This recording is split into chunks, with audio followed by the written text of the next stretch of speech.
Get ready to get in the game. Stretch, strengthen, live, and thrive.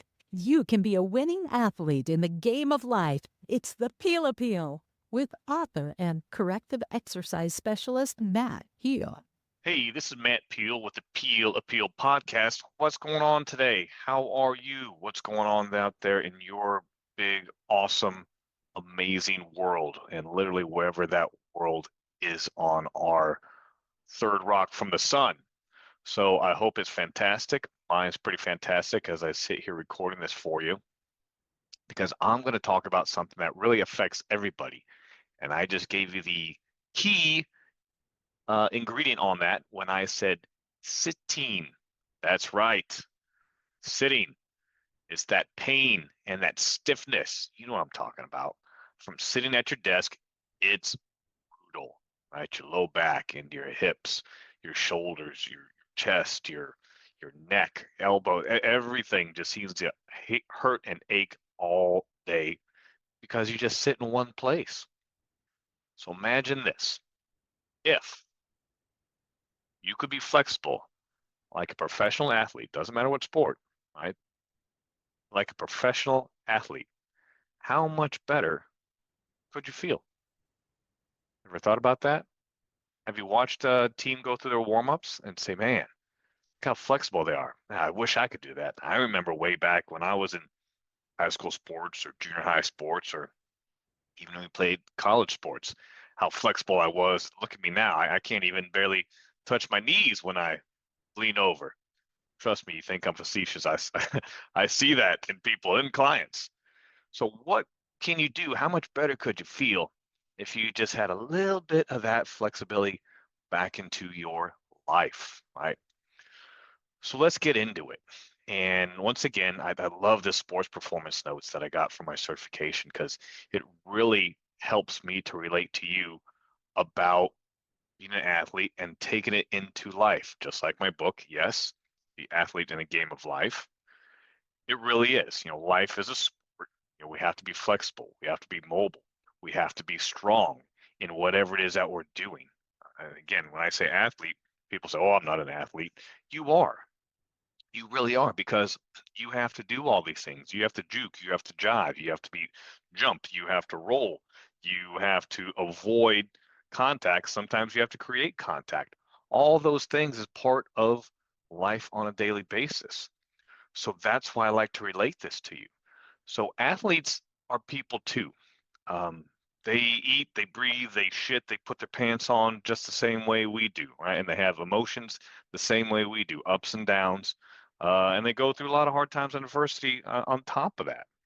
So they also have imbalances, believe it or not, muscle imbalances and tightness, because they're not practicing for 8 hours and 9 hours a day. You may think they are, but they're not. When they're not practicing, they're doing a lot of the same things you are. They're sitting at home, they're sitting at their desks, they're sitting, they're leaning over into their devices. Trust me, all these young guys out there, these young girls, that phone is permanently attached to their hand and their face, just like you and me. Why do you think they have so many posts they got going on? And so they're experiencing the same types of physical symptoms, even though they are pro athletes. They still have to fight them. The difference is they focus on flexibility training, and you can too. It's not just let me just go to the gym and just get right into a workout. As you're getting older, you're realizing I got to have some type of warm up plan. If not, then man, it just doesn't feel great. Even if you're not into working out, it's important, excuse me, to do some type of flexibility training for yourself on a daily basis. Flexibility helps training helps with movement preparation, right?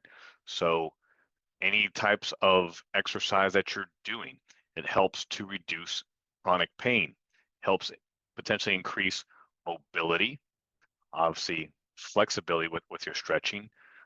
It can also just help you feel good, give you a good mood, right? So if you're in a little flexible, you got a little pep in your step, those are things that focused, dedicated flexibility training can do for you. And look, it doesn't mean that it has to take 15 or 20 minutes every single day to stretch, right? So for example, when we're talking about a warm up before your workout, these are some of the things that an effective warm up can be effective with. I'm sorry, I kind of double positive that on you. So an effective warm up per NASM here says will often include a little bit of aerobic exercise, some stretching, and then maybe some sport specific or some let's say muscle specific, motion specific movements for what you're doing. So if it's a leg day, you're doing some air squats, maybe you're doing some body weight lunges. You're mimicking what you're about to do in your workout. If you're doing like a chest day, you're maybe do some push-ups beforehand, or use a TRX for mimicking some shoulder press or some back rows. Or again, even some push-ups, maybe a little bit of some one-leg squats or just regular air squats. So you want to practice these types of movements before you actually do them. If you play golf, different ways to mimic your golf swing. If you're tennis, same thing. Pickleball, same thing. Those are sport-specific movements as part of your warm-up. So what we want to do now, the order. So they, okay, Matt, well, how do I put this all together? Great, I got some, I guess, static stretching, as you say, maybe doing some movement prep. What does that all exactly mean for me? So let me give you kind of a flow. So everybody starts with what's called like a phase one, when we're doing just basic stretching, regardless if you're a pro athlete or wherever you are and you're farthest thing away from a pro athlete that you can't even walk and chew gum at the same time, you're still can start at the same phase and work your way into it.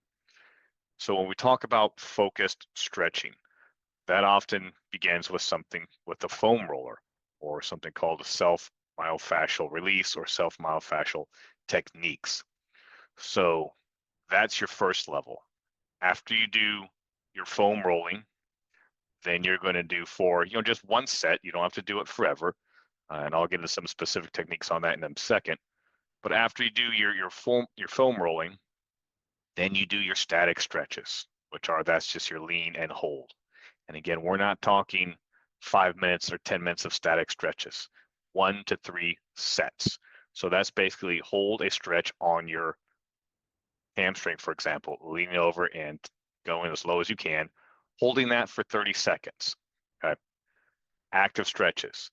This is doing maybe that same stretch itself where you're just in motion. So you go and lean down as far as you can, slowly to the point of further stretch, and then you'll come all the way up again, and then you'll go all the way down again. That's doing that same stretch, just in an active way. So again, you're only going to do that stretch for 1 to 3 times and hold it just for 1 to 2 seconds all the way down at the bottom before you come up. After you do an active stretching, then you do a dynamic stretch. And dynamic stretches are what I just said, like an air squats, body weight lunges, push-ups. You can pick 3 to 10 different exercises that are pretty much just body weight, that are going to mimic whatever sport you're going to participate in, and do 10 to 15 reps of them. We're not going exhausted. So say you're going to do chest and hamstrings in the gym.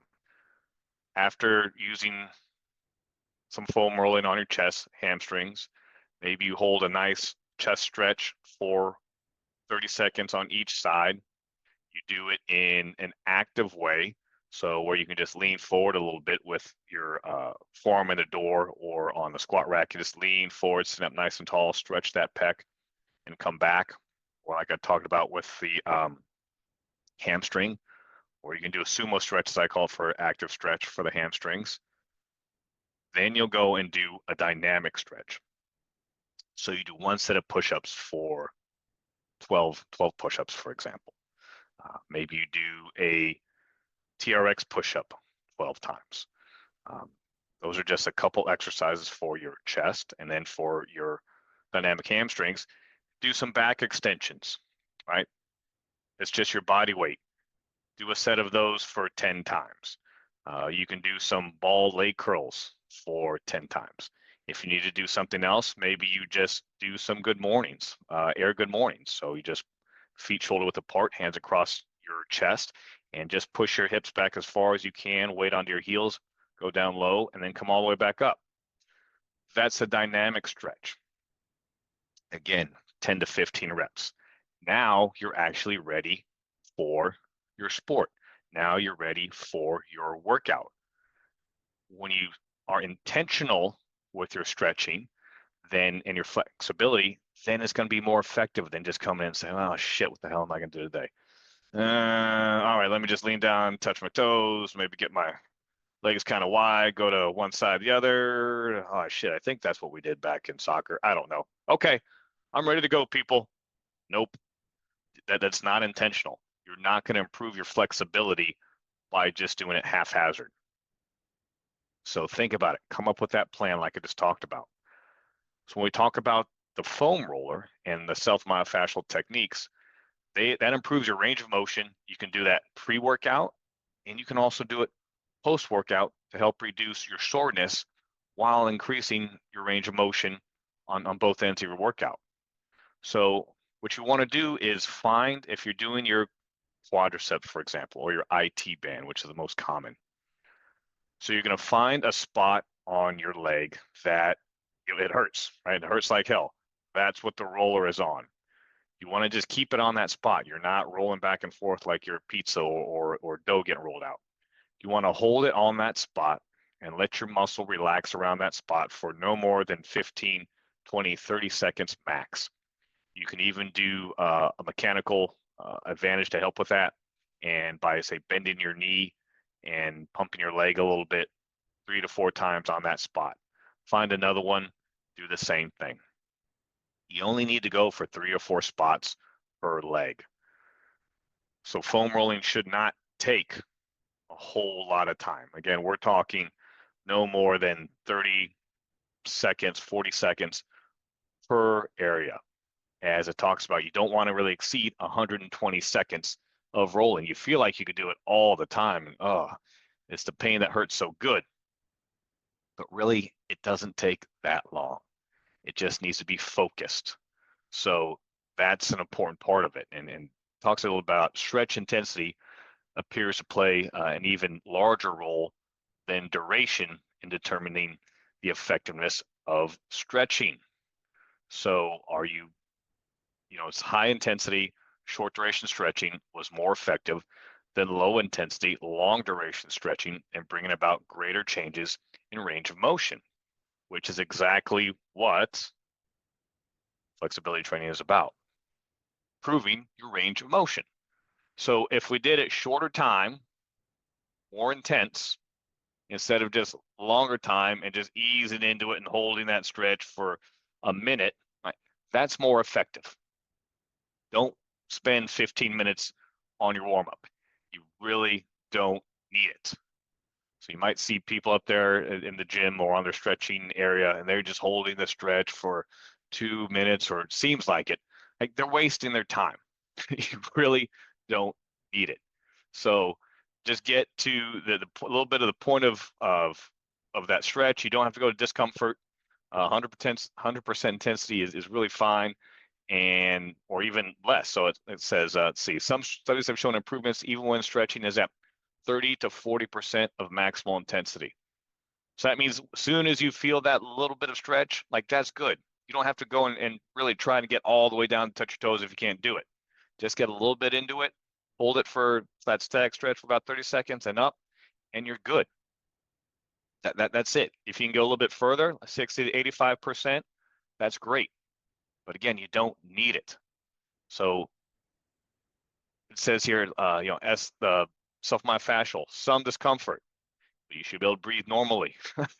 Don't just hold your breath and let your breath go really quick because it hurts so much. A little bit of discomfort is okay. For your static stretch, hold the stretch at the first point of resistance. A little bit of mild discomfort. That's it. We don't need to, it's not no pain, no gain. There's some retired Navy commander who comes to the gym. He just says it all the time. Here's my client. No pain, no gain. Danny says it's full of shit. It's fucking retarded. It's dumb. Don't think that. Active stretch, same thing. Hold the stretch, first point of resistance, a little bit of mild discomfort, right? That's all you need. And then for the dynamic stretching, right, it's just your body weight. Just doing those exercises both out weight. That's what you can do. Now, if we talk about this, so how do I do that, Matt? I don't play sports. I don't work out. I just sit at my desk all damn day and stare into my screen. So daily stretching is going to be important. You might not have a foam roller, fine. So this is where you can do things like a static stretch. Just do 3 or 4 static stretches, hold them for 20 to 30 seconds each, 3 times a day. You will begin to see improvements. Again, just do mild discomfort, hold it for 20 seconds right there, come up, do another one, and then do it again maybe at lunchtime, then do it again maybe at your afternoon break. Every day, over weeks, over months, you're going to begin to see that. So when you're talking at your desk, what are you talking about? Let's stretch our quadriceps, our hip flexors, our biceps.